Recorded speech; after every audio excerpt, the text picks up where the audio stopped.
It's you!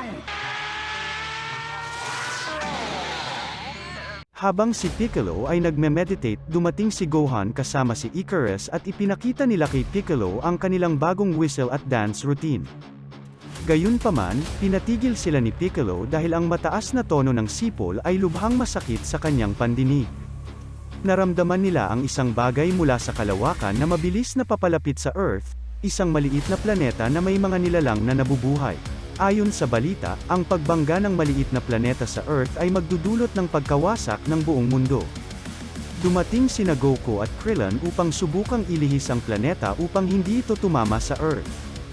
Ginamit nila ang pinagsamang Kamehameha, ngunit hindi ito nagtagumpay at sila ay tinangay ng mabangis na hangin na dulot ng malapit na sagupaan ng planeta sa Earth.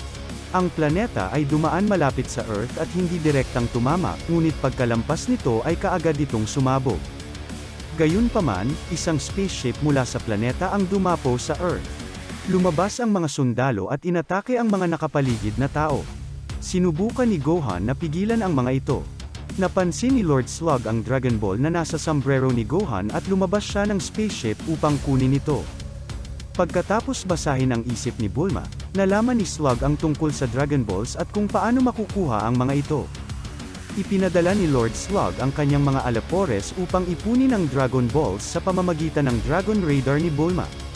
Matapos maipon ang mga Dragon Balls, hiniling ni Slug kay Shenron na ibalik ang kanyang kabataan kung saan siya pinakamalakas, at hindi natatanda pa magpakailanman.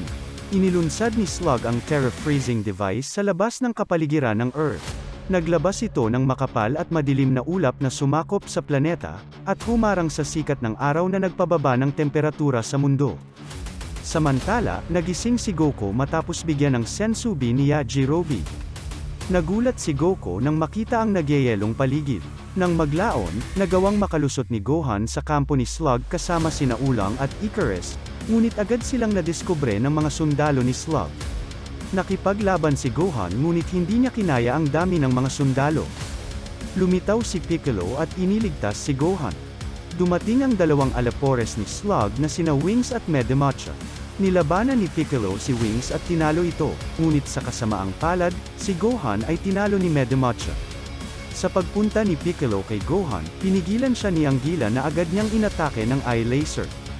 Sinangga ni Piccolo ang malakas na atake ni Medemacha upang iligtas si Gohan, at kasunod nito ay sumama si Anguila sa pag-atake ng sunod-sunod sa kanila.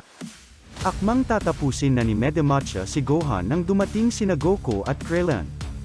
Pinagtulungan ng dalawa si Goku ngunit agad na tinapos ni Goku sina Medemacha at Anguila, na pinakain niya ng Ki Blast. Lumabas si Lord Slug upang harapin si Goku.